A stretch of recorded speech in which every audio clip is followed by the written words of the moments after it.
Hello and welcome to Life Chats. Just two mates having a chat Yep. about life in the lockdown. And Come on. we've been in lockdown. We're in my lounge now and we have access to film like this, which is amazing. We're doing life together, Yep. living it out. And maybe we're just funny to look at. Maybe we're just funny. Maybe we can help you. I don't know. Maybe all three of those things. It's good to be together. But everyone is spending a lot of time on the interweb, as they are calling it. Yeah, and the irony of that is people are watching us on the interweb, Incredible online. that. This is the irony of ironies. But what do we want to talk about in this moment, Gabe? Well, we've entitled this one, Help, How Do I Spot Fake News?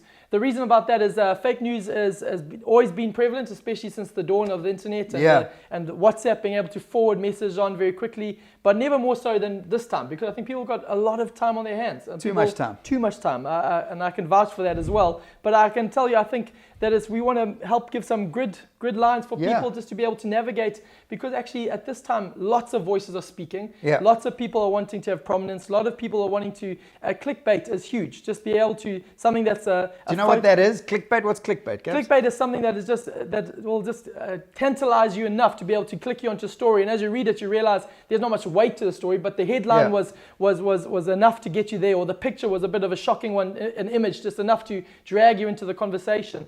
And I think a lot of us are getting caught up in just the headlines and forwarding it on or sharing it before we even get perspective. We are pastors of a church and we get the good news. So we've got the good news, but it seems like, and if I'm being honest, Christians, we're bad at sharing some fake news. If it's got Jesus anywhere in it or some statement of truth, you have to do the details and make sure we're spreading good news, true news, helpful news, things that can take us forward at this time. And so, we're having a bit of a enlightenment session in that regard, but help us, Gabs. Give us some perspective, some help. A biblical narrative, very quickly, I think through some good references to help hold on to it this time, is that I think the message that I receive, that people forward me, these long sermons, or if I can say prophetic words, and some of them you said have got truth. Which some are really good. Yeah, some are good and encouraging. Got to filter. But we got to filter. You're right. We can't just accept everything. We got to allow that to become real to us before we send it on. Yeah. But actually, if I want to say that actually Mark mentioned the word good news, and we always have to understand that when it was introduced about Jesus, it was the good news about Jesus. And most of the messages I get, I think, are actually not about Jesus. They're about man's opinions or man's agendas or a cause. Or a cause. And we got to hold on saying, actually, what does this message say about Jesus? And is it good news about Jesus, or is it promoting fear? Because we know that fear is not of God. So we have to, that's the first one I'll say, is it good news or is it fear?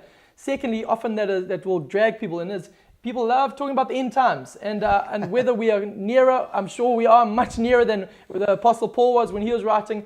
But the church have notoriously always jumped to the fact for the last 2,000 years that they always thought they were in the end times. We just have this history. You can go through it in World War I, World War II. How many times in our lifetime has it been prophesied? In the last 20, 30 years, that it's like any minute now, any day now. And I'm fully aware that we are close to it, and actually we have to be prepared and ready for it. But I think we have to also navigate the time and live in light of the fact that actually we might be here for a lot longer.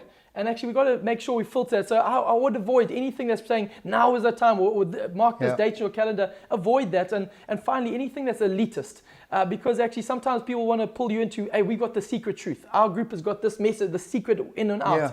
And there's something called, really in a more deeper term, is Gnosticism. And it's as old as the Bible as well. This people always says, we've got the elitist truth. Lean into us, forward this message on if you want to know the real story, the conspiracy theory. And we want to say avoid those things, because is it good news about Jesus? Is it actually promoting how to live here and now, or not just an escapist thing for another time? Or is it elitist trying to pull us away from the world when actually we're called to engage with the world? Yeah. I'll say those are some biblical frameworks. Yeah, let's stay away from rants and raging online. Obviously, we've got more time, but I don't think we want to be good citizens of our nations. We also want to be good citizens on the internet, and we want to be representative citizens of our King. And at this time, that takes some wisdom, it takes some understanding. Good. And before you share something, do some work, get some research. Yeah. I just think the reality is what you might get feedback, hey, that's false within 5 minutes, but you've shared it. And your world is now wrapped up in anxiety. And we, the person on the side, get the call that this is down or this is down. And we end up getting so much energy to things we shouldn't at this time. And I would also say,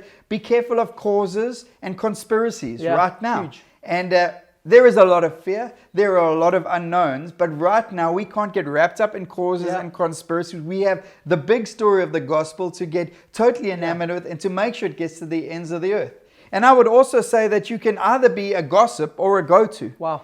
Thank you. I want to be a go-to. I want to be someone that when they go, they hear my words from my person, or they hear my words on a Facebook page or something I share. Yeah. It is a reliable source to them. It's a source of truth. It's a source of encouragement. It's something that helps them rather than a gossip. Like, I've got some juice. I'm not quite sure if it's good. The Bible speaks a lot about gossiping. We got to be really careful by spreading false news. I think often there's a gossiping spirit, something going on. We want to avoid that. Why? Because we want influence in our world at this time.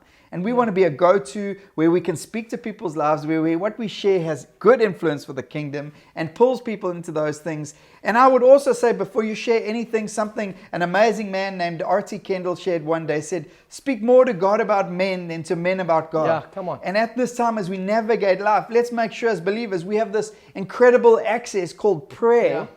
Let's spend a lot more time on our knees, a lot more time before our King, processing the information and life behind these things as we navigate it, rather than celebrating and sharing a whole bunch of things that actually we don't know if they're true or not, but it might keep us busy. Let's find ourselves busy on our knees. Very good. At this time in prayer. It's worth saying that phrase one more time. Speak more to God about men than men to God. Because I really think it's a profound thing, because actually this time we want to be slow to share and actually quick to pray. And it's not a trite thing to say, but we really have to be that. The Bible calls us to live actually quiet lives sometimes.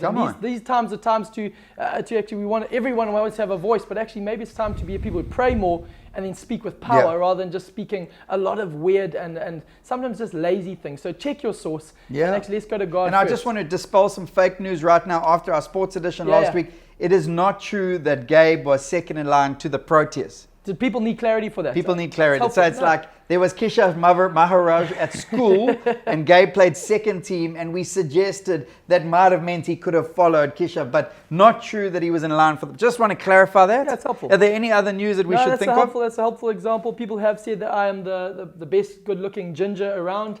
Fake news or not, you decide. But we'll leave that for people just to run the bases on that. But Mark, has really been helpful to chat amidst all the nonsense. Actually, these are the sort of things. Let's say one more time, speak more to God about men than you speak to men about God. I think that's a helpful parameter this time. We love you, and we look forward to connecting another time for more live chats. Live chats, we love you, we're praying for you. Go well.